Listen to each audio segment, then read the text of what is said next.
selamat pagi jemaat yang Tuhan, shalom.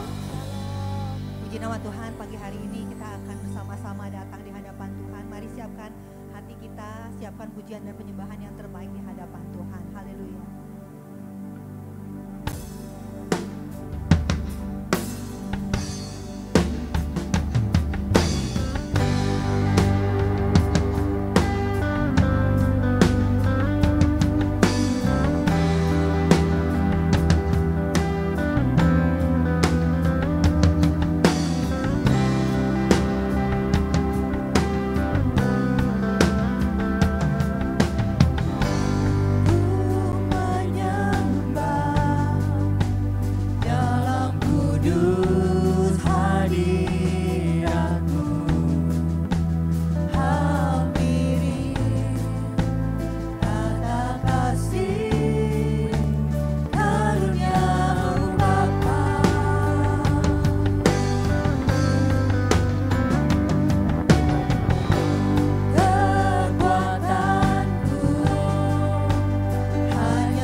kebaikan-Mu Tuhan yang tidak pernah henti-hentinya di dalam kehidupan kami.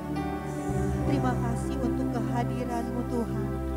Terima kasih Tuhan untuk firman-Mu yang terus Engkau berikan kepada kami Tuhan. Terima kasih untuk Roh Kudus-Mu yang terus menjadi penuntun kami, untuk kami boleh melakukan kehendak-Mu dalam kehidupan kami.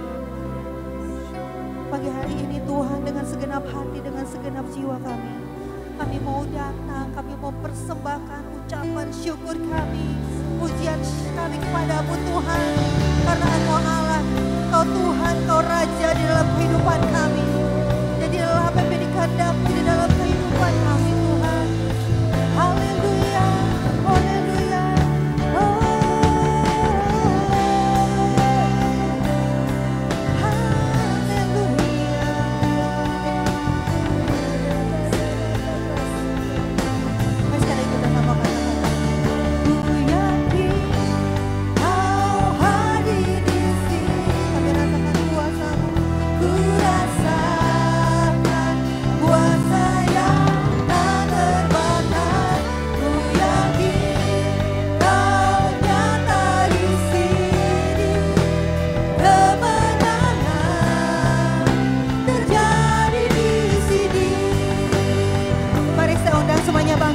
Bersama-sama. Ku yakin Kau hadir di sini. Ku rasakan kuasa yang tak terbatas. Ku yakin Kau nyata di sini. Kemenangan terjadi di sini. Katakan kalimat kemenangan. Jadi di sini kita mengatakan kemenangan terjadi di sini. Haleluya, dan pujilah Kau Tuhan. Haleluya. Pagi hari ini bersama-sama dengan surga kita akan memuji dan memuliakan Allah kita. Amin. Siapa yang siap puji Tuhan boleh lambaikan tangannya. Berikan tepuk tangan bagi Allah kita. Haleluya. Yeah.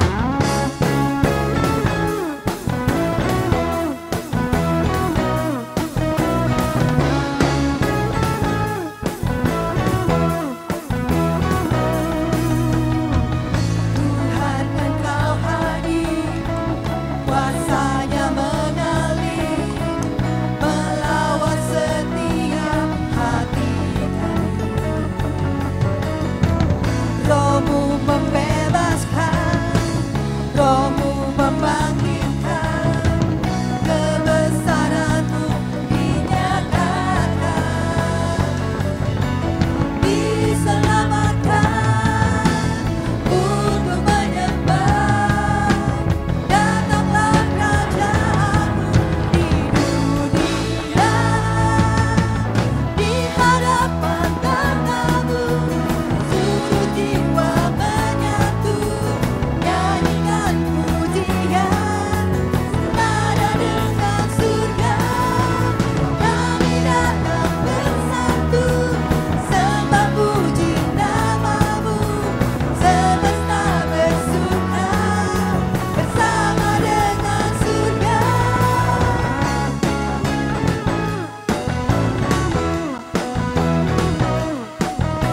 senada dengan surga. Kami datang bersatu, sembah puji namamu, semesta bersuka bersama dengan surga. Lagi hadapan tanganmu, seluruh jiwa menyatu, nyanyikan pujian senada dengan surga. Kami datang bersatu, sembah puji namamu, semesta bersuka bersama dengan surga.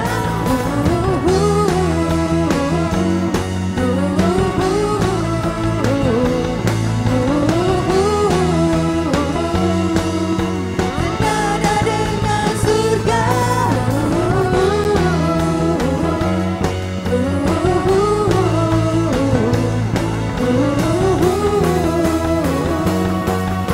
Senada dengan surga.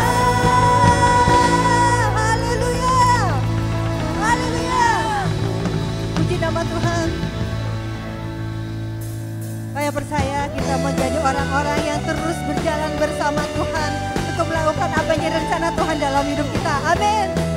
Yes.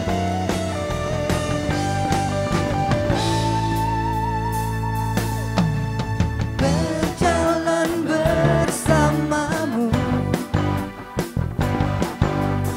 tak akan ku gentar.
Tanganmu menopangku,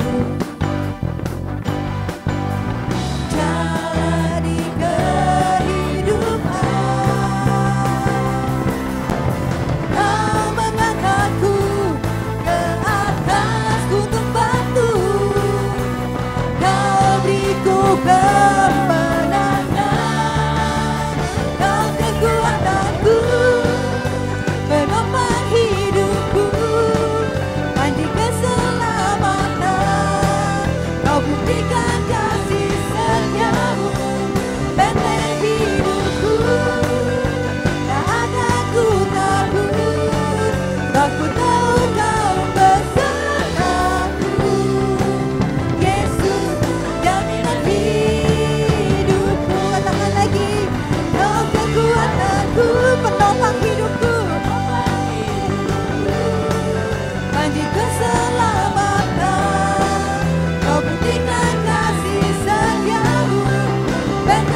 Haleluya.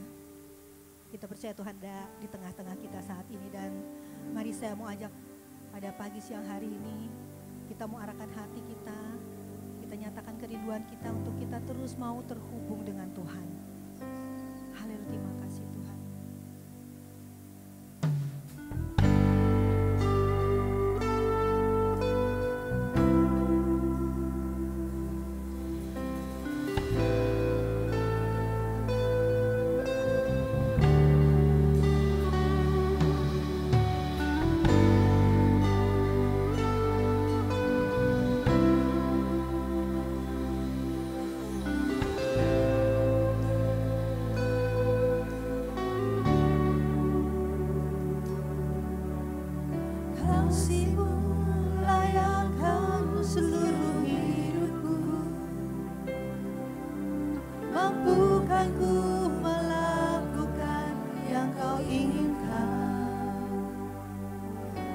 Bisa ku terlepas, kau menggenggam tanganku, ingin lebih mengenal pribadimu. Ku terhubung denganmu, selalu melekat di hatimu. Firman-Mu itulah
Biarlah saat ini setiap pribadi lepas pribadi boleh menikmati kehadiran Tuhan.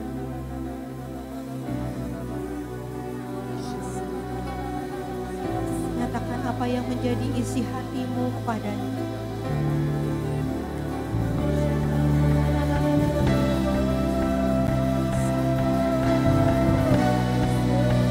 Engkau mengenal kami Tuhan, lebih daripada kami mengenal diri kami sendiri Tuhan.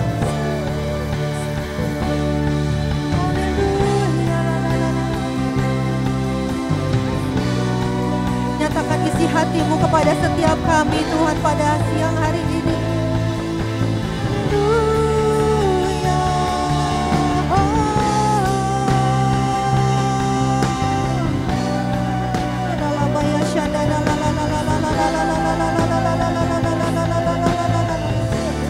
Hadiratmu memulihkan setiap kami.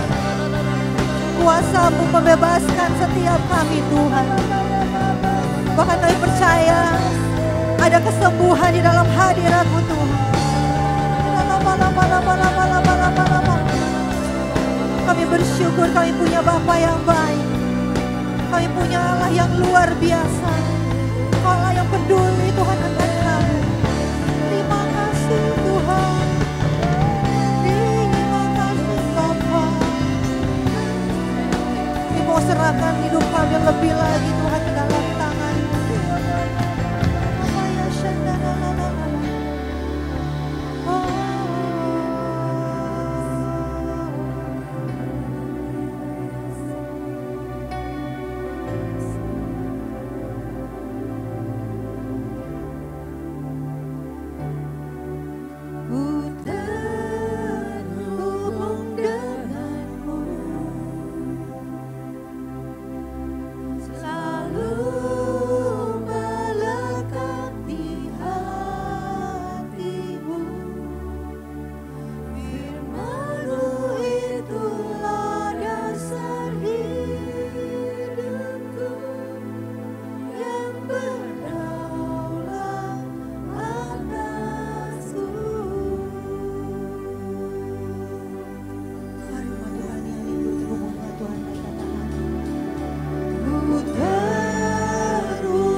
Saya undang semuanya bangun diri. Sama-sama kita mau katakan lagi. Terhubung denganmu, selalu melekat di hatimu.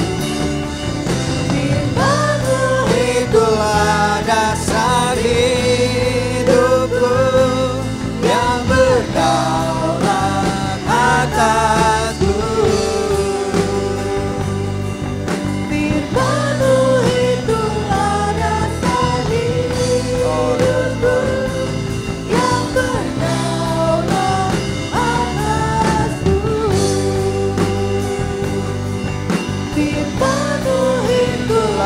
Dasar hidupku yang berdaulat atasku.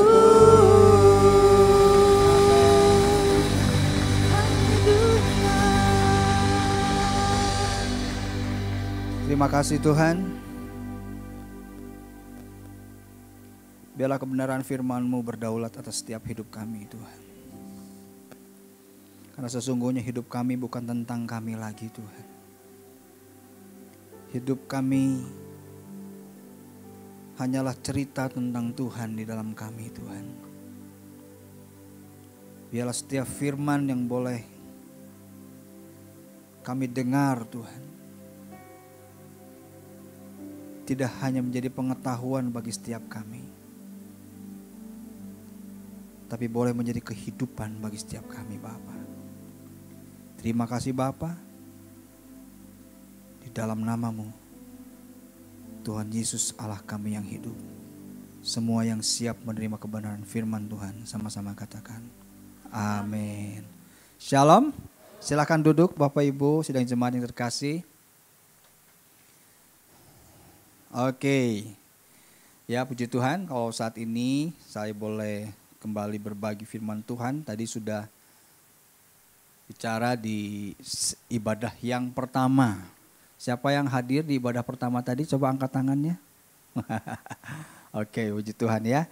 Saat ini saya akan bagikan, tadi pagi kita bicara tentang intimacy ya. Saat ini kita akan bicara tentang satu topik firman Tuhan ini. From bitter to better. Dari pahit menjadi lebih baik. Saya percaya mungkin setiap kita di sini punya pengalaman-pengalaman pahitnya sendiri. Baik dari pahit yang level pedas 1 sampai pedas 5 beda-beda levelnya. Tapi pasti punya pengalaman pahit kan. Tidak mungkin tidak ada antara kita selama kita hidup kayaknya hidupnya anteng-anteng aja, baik-baik saja. Semua berjalan sesuai dengan rencana, semua berjalan sesuai harapan. Kayaknya tidak ada hidup seindah itu. Pasti kita punya pengalaman yang sama. Di mana kita diizinkan Tuhan untuk melewati fase di mana kehidupan ini memang pahit. Tetapi yang membedakannya adalah gini. Apakah setiap pengalaman pahit itu membuat hidup kita lebih baik atau membuat hidup kita terpuruk? Itu yang membedakannya. Pengalaman pahitnya sama. Tetapi apakah pengalaman itu membuat kita menjadi lebih baik atau pengalaman pahit itu membuat kita menjadi lebih buruk? Itu yang akan berbeda. Tidak semua kita berhasil, tidak semua orang yang melewati pengalaman pahit itu berhasil menjadikan proses itu membuat kita menjadi pribadi yang lebih baik.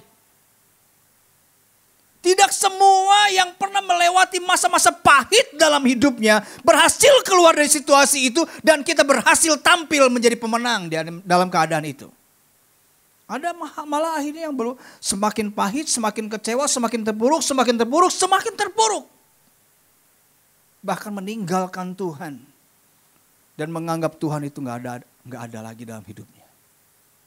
Nah saat ini kita mau belajar supaya setiap pengalaman pahit yang kita alami, yang kita lewati tidak membuat kita menjadi lebih buruk, tapi membuat kita menjadi lebih baik.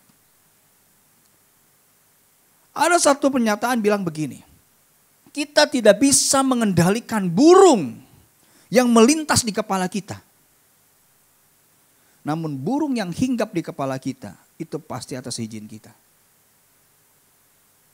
Kita nggak bisa tentukan kan burung jenis apa yang ada di kepala kita berseliweran. Nggak ada. Khusus jalur burung pipit nggak ada. Bebas, mereka tidak dalam kontrol kita. Tapi kalau sampai burung yang berseliweran di situ, di atas kepala kita itu, hinggap di kepala kita, menikmati kepala kita, bersarang di atas kepala kita, itu pasti atas izin kita. Gak mungkin kalau kita gak izinin, mereka bisa seenaknya tinggal di kepala kita. Apa artinya? Kita gak bisa kendalikan perilaku orang, perkataan orang sama kita. Tapi kalau sampai perlakuan mereka yang menyakitkan itu mempengaruhi hidup kita dan hati kita, itu pasti atas seizin kita. Kita tidak bisa kontrol orang harus ngomong apa sama kita. Tapi kalau sampai perkataan orang itu melukai kita, itu pasti atas seizin kita. Ada pepatah Afrika bilang begini. The bitter heart eats its owner. Hati yang pahit akan ngegrogotin orang yang memilikinya. Sepanjang saya hidup, saya tidak pernah melihat begini. Orang yang hidupnya penuh dengan kepahitan, hidupnya lebih baik. Pasti ada suatu masa di mana mereka semakin terpuruk, semakin susah. Makanya benar perkataan pepatah ini bilang, the bitter heart eats its owner. Jadi hati yang terluka itu akan gerogotin hidup pemiliknya. Makanya kan kalau kita bilang, semua perilaku-perilaku jahat kita tidak muncul dengan sendirinya. Tiba-tiba pengen berbuat jahat, kagak tuh. Pasti ada hal yang mendahuluinya. Apakah yang mendahuluinya itu? Hati yang pahit, hati yang luka. Itu mendahului dari proses perilaku yang jahat. Matius 15 ayat 19 bilang begini. Karena dari hati timbul pikiran jahat, pembunuhan, perzinahan, percabulan, pencurian, sumpah palsu, dan hujat. Dari mana mulainya? Dari hati. Jadi semua perilaku-perilaku negatif itu tidak muncul tiba-tiba. Tidak muncul dengan spontan begitu saja. Itu ada sesuatu yang melatar belakanginya. Kenapa sih seorang anak berontak sama orang tuanya? Pasti ada latar belakangnya. Gak mungkin tiba-tiba jadi berontak. Pasti ada kecewa, ada luka, ada marah terhadap perilaku sebelumnya. Sampai akhirnya muncullah hati yang marah dan akhirnya berontak pada orang tuanya.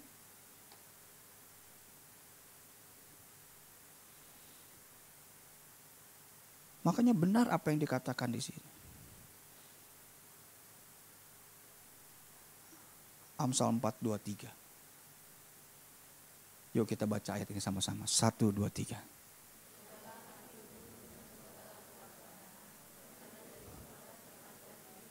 Jagalah hatimu dengan segala kewaspadaan. Karena dari situlah terpancar kehidupan. Kenapa di situ harus dibilang begini? Dengan segala kewaspadaan. Kenapa gak cuma hanya bilang jagalah hatimu. Karena dari situ terpancar kehidupan. Kenapa harus ditambahkan kata itu dengan segala kewaspadaan? Karena hati kita begitu rentan untuk menjadi kecewa. Untuk jadi marah, untuk jadi sakit hati, untuk jadi benci, untuk jadi dendam. Rentan hati kita. Kemarin kita sabar, besok-besok belum tentu jadi sabar. Kita gak bisa mengandalkan kekuatan kita hari ini, kesabaran kita hari ini dengan modal kesabaran masa lalu kita. Itu sebabnya dibilang firman Tuhan apa? Dengan segala kewaspadaan. Jadi every moment, jaga hatimu. Jaga hatimu. Karena kalau gak hati-hati, hatimu bisa pahit. Jadi setiap saat kita harus jaga. Karena kalau hati sudah pahit, hidupmu pahit. Hatinya pahit, hidupnya pahit. Pernah ketemu dengan orang kalau ngomong tuh selalu nyelekit aja, nyakitin hati aja. Ada aja, negatif aja ketemu orang deh. Ketemu temennya rambutnya dicat dia langsung sinis dia. Lah dicat Bu Cherry tuh boleh ngecat sendiri. Ada yang beli handphone baru langsung, baru lu handphone paling modal cicilan tuh 12%, 0%, 12 bulan 0% katanya. Kayak gak suka aja ngelihat orang punya sesuatu tuh. Negatif aja. Dia gak pernah melihat sisi positif dari orang. Walaupun ada yang positif, dilihatnya negatifnya gitu. Nah itu kenapa bisa begitu? Itu biasanya karena memang hatinya terluka. Hatinya terluka. Makanya kalau hati gak dijaga baik-baik, akan pahit kita. Kalau hati sudah pahit, hidupnya pahit. Oke? Nah, saya perhatikan. Ada 4 kategori orang yang bisa berpotensi melukai hati kita. Pertama, orang yang kita cintai. Yang terlalu kita cintai akan menjadi terlalu menyakiti kita. Benar gak? Makanya kan ada dari cinta jadi benci ada kan? Gara-gara cinta ditolak dukun bertindak. Gara-gara saking keselnya sama dia, kenapa sih kamu mau ya? Kan udah terlanjur cinta. Terlalu menggantungkan cinta kita sama dia. Karena kita terlalu mencintai, jadi kita punya potensi terlalu membenci. Makanya kalau kita nempelin itu hanya pada seseorang, orang itu bisa ngecewain kita loh. Orang itu bisa tidak sesuai harapan kita loh. Siapa sih orang kita cintai? Banyak.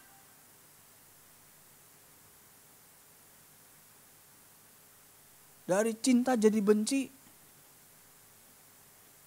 sudah banyak dramanya. Sinetron sudah banyak tentang itu. Ya. Kedua, siapa yang berpotensi? Orang yang kita hormati. Terlalu mengagumi seseorang. Terlalu respect sama seseorang. At the end, dia melakukan sesuatu yang tidak kita harapkan. Di momen itu kita ngerasa, nonsense semua. Percuma, waduh, percuma udah langsung dengan nada percuma udah dengan begitu segenap hatinya ngomong. Kenapa? Saya dulu respect banget sama dia. Wah, dia orang saya kagumi, dia benar-benar begini, begitulah segala macam. Banyak 1000 cerita tentang kebaikannya yang kita membuat terkagum sama dia. Tapi pada suatu waktu ketika dia melakukan sesuatu yang tidak seperti kita harapkan, kita langsung kecewa sekecewa-kecewanya. Seolah apa? Kebaikan masa lalu sudah tidak ada artinya sama perbuatan satu itu. Makanya istilah dunia bilang begini. Hujan setahun. Kemarau setahun hilang oleh hujan sehari.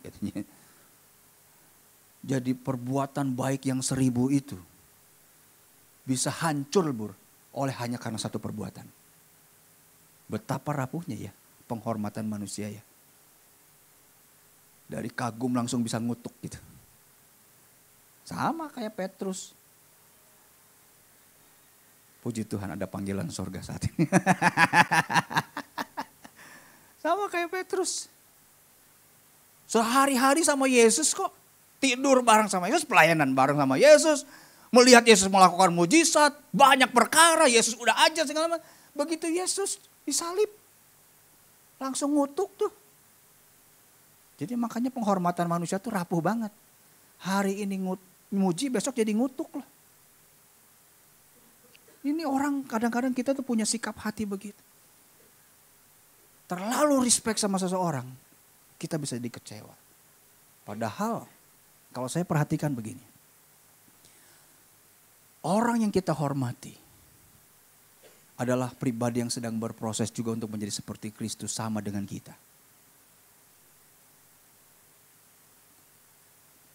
Kita berproses, mereka berproses. Sama-sama berproses di posisinya masing-masing. Tidak ada yang sempurna. Yang ada adalah bertumbuh bersama. Ketiga, siapa yang berpotensi merusak kita? Orang yang kita tolong. Kamu ya. Kamu gak ingat kamu dulu sebelum ketemu saya? Wah. Gembel surembel gitu. Waduh. Gak bisa apa-apa. Gak punya apa-apa. Kamu sudah saya tolong. Sekarang udah jadi begini. Kamu lupa ya sama saya ya? Waduh. Karena pertolongan kita,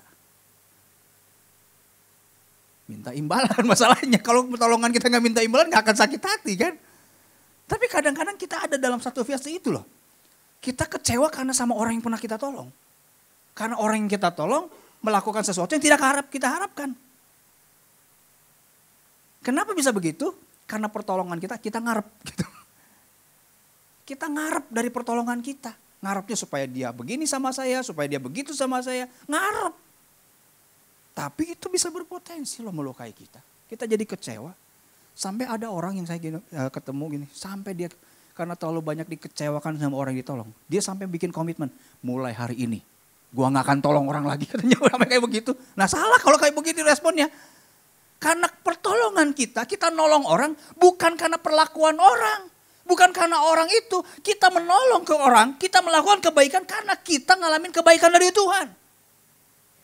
Tidak peduli dia begitu. Tidak peduli dia tidak membalas kebaikan saya. Tidak peduli dia melupakan saya. Yang penting saya melakukan ini bukan karena kamunya. Tapi karena Kristus yang ada dalam saya. Yesus disalibkan sama siapa? Sama orang yang diselamatkan. Dialah yang teriak nyalibin Yesus. Di dalam momen itu. Yesus bisa balas? Bisa. Bisa, sangat bisa. Yesus punya kuasa loh untuk membalas. Buktinya ketika di dalam Lukas itu ketika prajurit Roma datang mau nangkap Yesus. Yesus cuma ngomong gini. Mana kata si prajurit, mana yang nama Yesus itu? Yesus cuma datangin nyamperin mereka. Akulah dia. Seketika itu ketika Yesus ngomong akulah dia. Prajurit Roma itu terpental-pentil. Bam! Hanya oleh perkataan itu. Kuasanya dahsyat. Tapi ketika dia melewati jalan salib itu. Di situ dituliskan gini. Seperti anak domba yang keluh. Yang hendak dibawa ke pembantaian. Tidak keluar satu kata pun pembelaan dari mulutnya. Kita begitu ditindas dikit. Langsung muncul. Tenyaho saha aing. Langsung. Langsung keluar taringnya.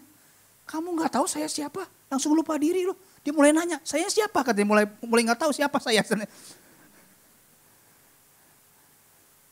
Makanya bener loh, dosen saya waktu saya di sekolah, kita pada dosen orang Amerika bilang begini. Ujian kerendahan hati itu pas lagi gimana coba? Bukan lagi dipuji, gimana bagusnya ini. Itu semua karena bukan. Ujian kerendahan hati itu dilihat dari saat apa? Ketika kita direndahkan. Gimana respon kita? Saat kita direndahkan, keluar gak ego kita? Kalau orang sudah merasa rendah di bawah, udah jadi keset, udah gak ada ruang untuk direndahkan lagi. Karena memang saya rendah. Tanpa kasih Kristus, saya bukan siapa-siapa. Kerendahan hati itu justru teruji ketika kita direndahkan. Gimana respon kita?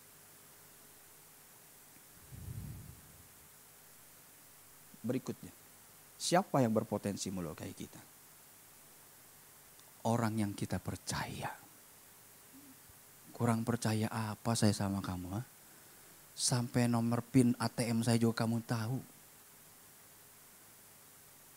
Saya punya safety box nomor juga kamu tahu. Kurang percaya apa sama kamu? Semua rahasia-rahasia saya kamu cerita sama kamu. Kok kamu tega ya? Bikin perusahaan tandingan. Terus perusahaan tandingan bisnis sama orang kepercayaan kan. Mereka udah tahu rahasia kita. Jadi bikin bisnis tandingan. Dan makan customer kita lagi. Udah luar biasa ya. Tapi itu ujian. Ujian. Dimana kalau kita gak jaga. Orang-orang yang kategori ini ada di sekitar kita. Mereka ada di sekeliling hidup kita. Kalau kita gak jaga hati kita. Punya potensi untuk jadi terluka. Makanya jagalah hatimu dengan segala kewaspadaan. Supaya apa yang pahit itu justru membuat kita bertumbuh menjadi lebih baik. Biasanya manusia itu kalau sudah terluka, respon-respon duniawinya, respon alaminya adalah begini. Next. 1. Membalas. Itu suka punya kebiasaan gini. Lihat aja ya, saya akan bikin kamu lebih menderita dari saya. Saya akan buat kamu lebih sakit hati dari saya. Kalau suami istri ada pasangannya selingkuh, dia akan bilang gini, emang kamu doang yang bisa selingkuh? Gue juga bisa. Balas dendam, balas dendam. Ini respon yang salah. Memendam. Kadang memendam hati. Disimpan. Perlakuan negatif itu tuh disimpan sama-sama sampai jadi penyakit. Terlalu banyak memendam kepahitan itu jadi penyakit loh pada tubuh kita. Coba cek sini, di sini ada yang jadi berprofesi jadi dokter, ada? Ada nggak? Dokter jiwa. Oh, dokter jiwa ini psikolog-psikolognya. Ternyata dari hasil survei, pasien-pasien di rumah sakit itu 80% penyakitnya ditimbulkan oleh apa? Penyakit dari pikiran. Namanya psikosomatis. Jadi dari stres dulu, baru muncul penyakit-penyakit berikutnya tuh. Tubuhnya beginilah, begitu. Dari stres. Sakit. Dipendem. Wah, kalau nggak dipendem, berikutnya apa? Melukai diri. Wah. Apalagi sekarang kalau Sis Angel kan suka anak remaja ya, suka apa? Self help ya. Wah, nyayat-nyayat ya. Wah. Kalau udah saking dikecewakan, nggak bisa ngebalas, nyayat-nyayat. Kalau enggak, jedotin kepala ke tembok, jeduk. Melukai diri. Ada tuh yang begitu. Saya punya teman. Tapi bukan teman sepermainan ya. Dia tuh bilang begini. Dulu istri gua tuh ya, waktu tahu gua selingkuh. Sekali, 2 kali, 3 kali. Dia sampai berupaya bunuh diri. Bukannya berupaya niat doang, udah minum Baygon. Cuman gak mati-mati, hebat juga ya dia punya ilmu begitu ya. Gak mati-mati katanya. Ceritanya suaminya tobat. Setelah tobat, ngelakuin lagi. Isinya udah gak tahan lagi. Minum Baygon sudah tidak mempan. Mau jatuhin diri dari loteng. Karena saking kecewa. Nutup diri langsung. Udah mulai tuh. Jangan ada yang pernah kunjungin saya. Wah. Jangan ada yang doa-doain saya. Wah. Pokoknya siapapun datang dari gereja mau kunjungin saya lempar pakai ember. Waduh langsung. Nutup diri, gak mau dinasehatin. Gak mau dikasih tahu. Padahal semakin kita menutup diri, ingat.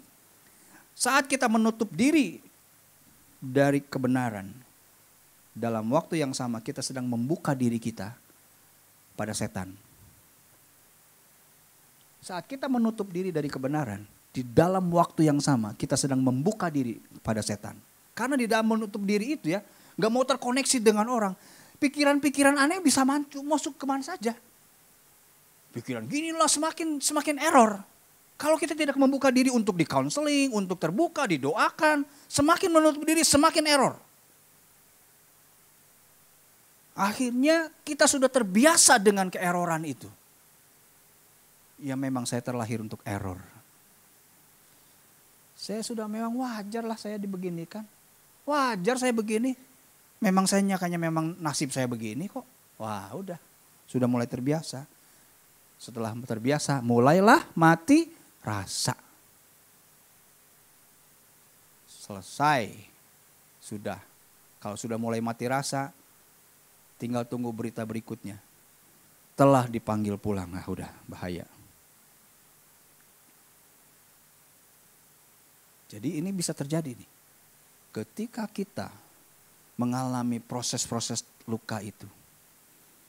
Kalau kita tidak menjaga hati kita. Kita punya kecenderungan untuk melakukan ini. Makanya prinsip yang harus kita sama-sama belajar lagi. Bukan soal benar atau salahnya.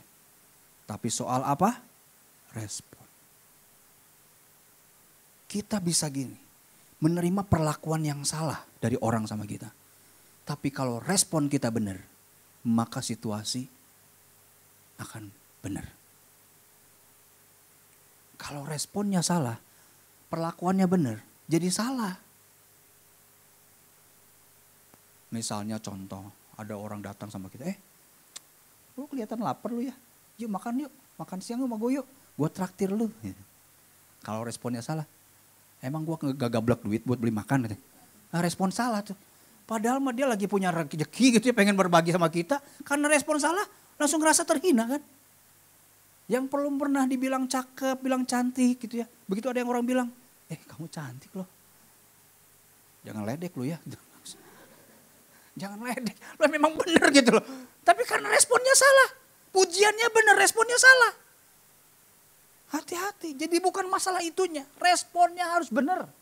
Keadaan yang salah, responnya benar. Ya, jadi benar.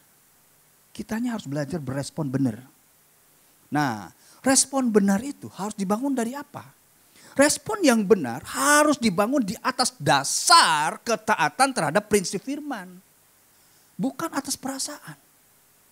Respon-respon benar kita itu bukan dibangun oleh filosofi dunia, bukan dibangun oleh perasaan kita, tapi dibangun oleh dasar kebenaran firman Allah.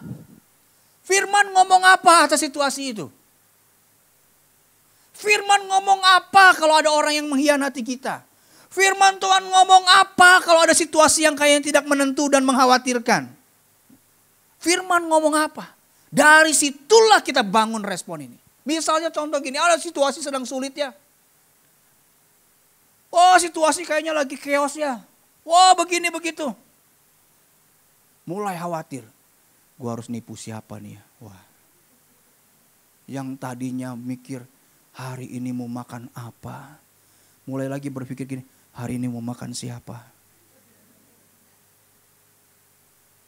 Wah.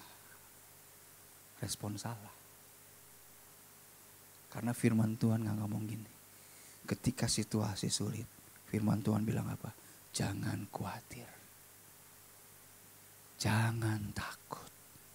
Aku menyertaimu. Dari situ kita berespon. Situasi sulit, keadaan tidak mengenakan. Gak memungkinkan untuk kita punya harapan ke depan. Tapi firman Tuhan bilang apa? Aku akan menyertaimu sampai kesudahan zaman. Pegang aja itu. Pegang aja itu. Bukan karena perasaan. Kadang-kadang ya, kalau kasih kita dibangun sama perasaan, suami kita bikin kita empet. Demikian juga dengan istri, suka bikin empet suami. Kalau kita mengasihi hanya karena perasaan, kayak main yoyo.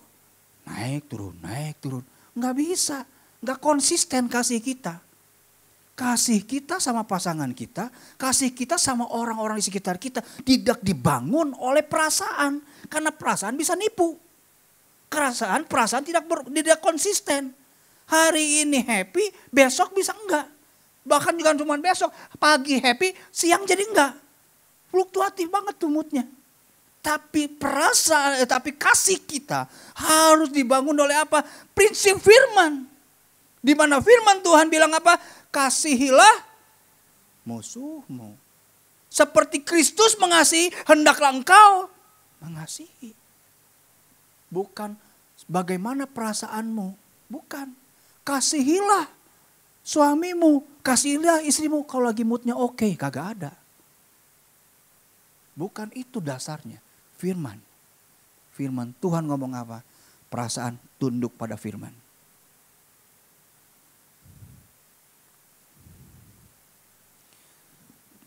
Oke, dalam setiap pergumulan selalu ada peluang untuk apa? Pertumbuhan. Jadi kalau Tuhan izinkan kita melewati pergumulan dalam hidup ini. Di dalam momen yang sama, Tuhan sedang memberikan kesempatan untuk kita bertumbuh. Kalau hari ini Tuhan izinkan untuk bisa melewati kayaknya keadaan kan, bikin empet gitu ya, pengen marah gitu, pengen balas. Ingat, Tuhan sedang men-stretching kapasitas kasih kita. Tuhan sedang bangun itu. Tuhan sedang men-stretching hati kita untuk bisa mengasihi seperti Kristus mengasihi. Makanya Yakobus 1:2-4 bilang begini. Saudara-saudaraku, anggaplah sebagai suatu kebahagiaan apabila kamu jatuh ke dalam berbagai-bagai pencobaan, sebab kamu tahu bahwa ujian terhadap imanmu itu menghasilkan ketekunan. Dan biarkanlah ketekunan itu memperoleh buah yang matang, supaya kamu menjadi serupa dan utuh dan tak kekurangan suatu apa. Dari mana kematangan itu muncul? Dari ada ujian. Dari mana ketekunan itu muncul? Dari karena ada ujian. Nah, di saat kita melewati itu, supaya pengalaman-pengalaman pahit yang kita lewati berubah menjadi momen di mana kita bisa bertumbuh dan menjadi lebih baik. Ingatlah 3 tips ini. Setiap pengalaman pahit yang kita lewatin, perasaan, kecewa, jangan denial. Akui aja. Kamu kecewa? Yes. Ngomong sama Tuhan, Tuhan, aku kecewa Tuhan. Kok dia begitu ya sama saya ya? Aku marah Tuhan. Kok dia begitu ya? Jujur aja dulu sama Tuhan. Jangan sok kuat sama Tuhan. Jangan sok nggak apa-apa. Kamu gimana? Baik. Tanya gimana? Baik, padahal banyak menangis. Karena kita kebiasaan kita tuh ketika ditanya baik aja, padahal di dalam hatinya belum tentu. Nah kita harus belajar untuk jujur terbuka. Apa yang sedang terjadi di dalam kita? Belajar terima. Ketika ada sesuatu yang sedang terjadi pada kita, semakin kita denial, semakin peluang untuk sembuhnya semakin kecil. Pernah ada datang ke dokter, apa yang dokter lakukan? Dia tanya dulu kan, apa yang kamu rasakan? Gejalanya apa? Gimana kalau kita datang? Nggak apa-apa dok, baik. Lu ngapain ke dokter kalau kayak begitu? Dokter kan pengen tahu dulu gejalanya, apa yang kamu rasain. Dia butuh keterbukaan kita, dia butuh kejujuran kita, apa yang kamu rasain. Supaya saya nggak salah kasih obat. Obat pusing dikasih obat lambung nanti. Karena kita nggak jujur dengan apa yang kita rasakan. Belajar terima. Yesus aja jujur kok. Bayangin ketika mau masuk jalan salib. Yesus apa bilang? Hatiku sangat sedih. Seperti mau mati rasanya. Yesus aja jujur dengan perasaannya. Lah kita mau sok kuat, lebih kuat dari Yesus apa? Enggak, belajar jujur. Apa yang sedang kau alami? Pemain musik boleh maju ke depan. Setelah kita bisa jujur sama Tuhan. Tuhan tuh happy dengan hati yang hancur. Tuhan menghargai hati yang hancur. Makanya kan ada lagu bilang, hati yang hancur kau berkenan. Hati yang hancur tuh berkenan di hati Tuhan loh. Di situ gak ada hati yang sok kuat berkenan di hati Tuhan, enggak. Hati yang hancur berkenan di hati Tuhan. Tuhan gak memandang rendah. Hati yang hancur, gak pandang rendah. Justru Tuhan hargai, oke, anak, sini. Aku tahu ketika kau hancur, kau butuh kasihku. Justru datang sama Tuhan. Setelah kita jujur sama Tuhan, mulailah menemukan makna. Tuhan ngomong apa atas kehancuranku. Akhirnya ketika kita hancur, kita sadarkan bahwa kita butuh Tuhan. Kita sadarkan kita butuh Tuhan. Akhirnya kamu ngerti kan? Tidak bisa kamu mengandalkan orang kan?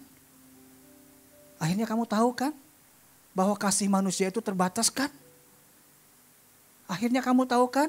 Kesetiaan orang itu ada batasnya kan? Hanya aku yang selalu setia kepadamu. Aku yang tidak pernah mengecewakanmu. Temukan makna itu. Tuhan ngomong apa melalui peristiwa hidupmu. Tuhan ngomong apa melalui setiap proses-proses yang terjadi dalam hidupmu. Dan ketika kita nangkap hati Tuhan itu. Belajarlah untuk taat Tuhan, oke. Mulai hari ini Tuhan. Aku belajar untuk tidak mengandalkan manusia lagi. Aku belajar untuk berharap hanya pada Tuhan. Aku belajar untuk bergantung hanya sama Tuhan. Aku tidak mau terlalu mengagumi manusia, terlalu mencintai manusia, terlalu percaya sama manusia. Aku hanya mau belajar untuk percaya sama Tuhan saja. Karena manusia bisa mengecewakan. Tidak seperti yang kita harapkan, tapi tidak dengan Tuhan. Di saat itu kita belajar taat Tuhan. Oke Tuhan, mulai hari ini aku mau belajar untuk menggantungkan hidupku hanya pada Tuhan. Bukan lagi sama orang-orang. Aku mengasihi mereka, tapi aku mengasihi Engkau lebih daripada segalanya. Aku menghormati mereka, tapi aku menghormati Engkau lebih daripada segalanya.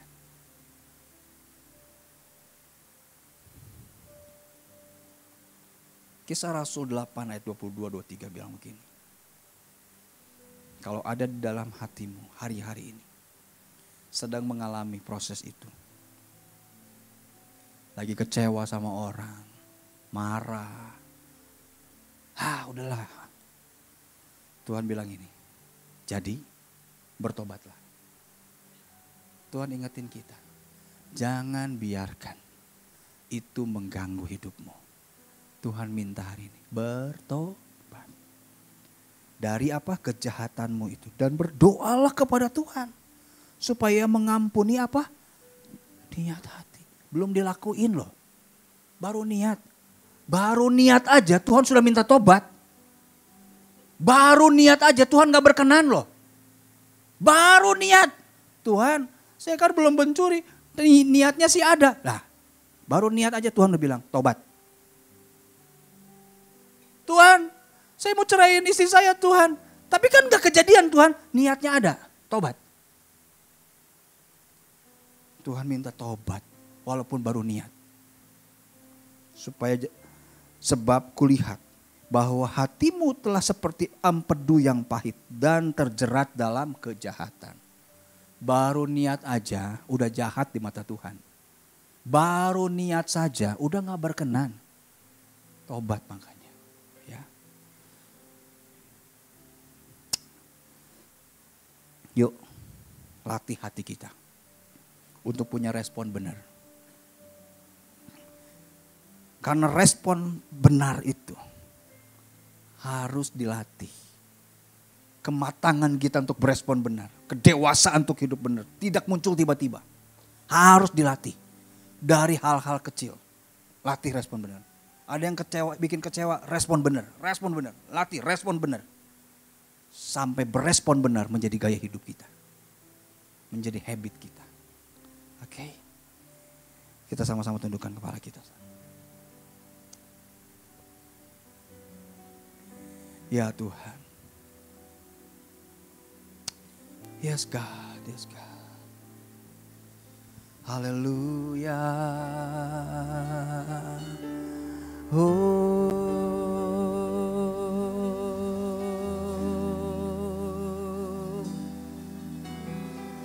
Haleluya.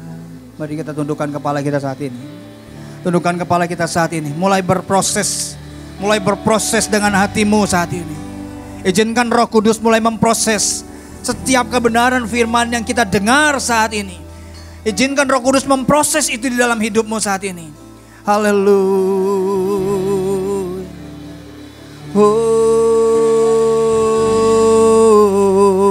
Oh, yes Lord, yes Lord. Haleluya.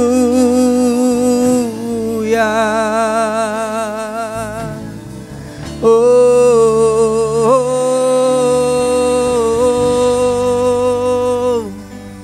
haleluya.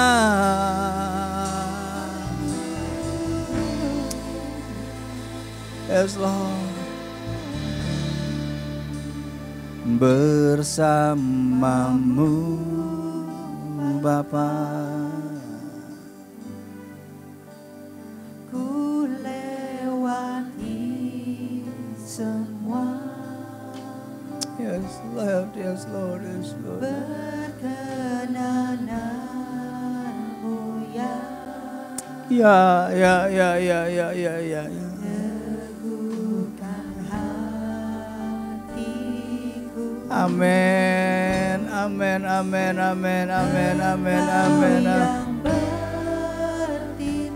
Kekuatan kita datang dari Tuhan. Pertolongan kita datang hanya dari Tuhan. Ya Tuhan. Yes Lord, yes.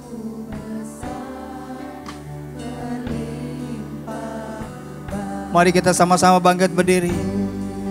Kita dengan segenap hati naikkan pujian ini. Samamu.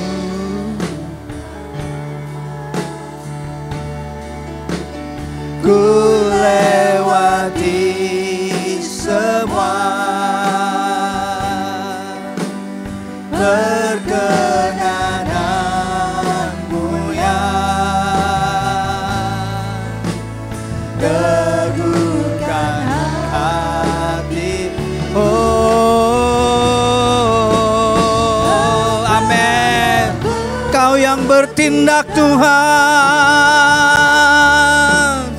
memberi pertolongan. Haleluya, haleluya, haleluya. Kamu besar melimpah menyembah bersamamu.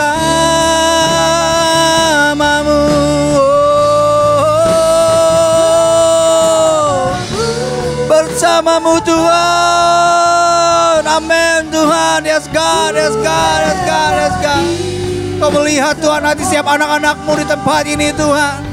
Mereka membutuhkan kasih Tuhan, pertolongan dari Tuhan. Dan setiap proses demi proses yang terjadi Tuhan, izinkan setiap kami melihat kasih Kristus adalah ya dan amin atas kami Tuhan. Yes Lord, amin Tuhan, amin Tuhan, amin Tuhan, amin Tuhan.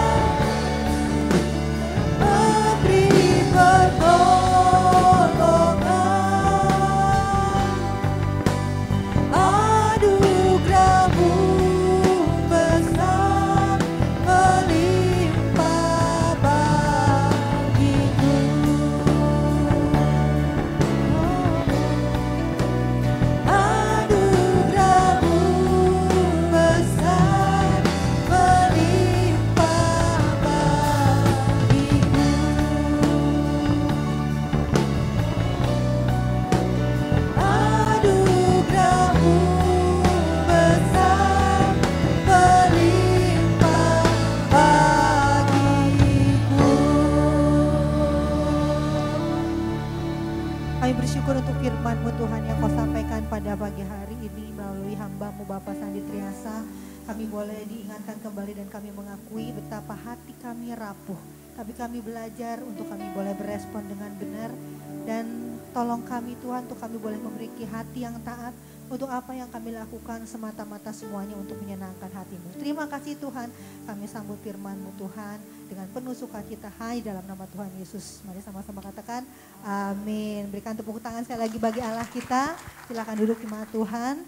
Kami atas nama seluruh gembala dan jemaat mengucapkan sekali lagi terima kasih kepada Bapak Sandi Triasa atas pelayanannya. Tuhan Yesus memberkati. Jutaan jemaat yang dikasih Tuhan Yesus, sebentar kita akhiri ibadah kita pada siang hari ini. Saya undang kita angkat kedua belah tangan kita, arahkan hati kita, fokuskan dan terus terhubung dengan Yesus senantiasa. Pergilah, pulanglah dan jadilah saksi-saksi Kristus. Mari jemaat yang dikasih Tuhan, terimalah berkat damai dan sejahtera daripada Allah Bapa, kasih karunia daripada Tuhan Yesus Kristus, dan persekutuan Roh Kudus yang ada dan manis menyertai setiap kita semua. Mulai daripada siang hari yang indah ini sampai hari Maranatha, Tuhan Yesus menjemput setiap kita di awan-awan yang permai. Setiap kita yang percaya menerima, kita sama-sama katakan amin. Tuhan Yesus berkati.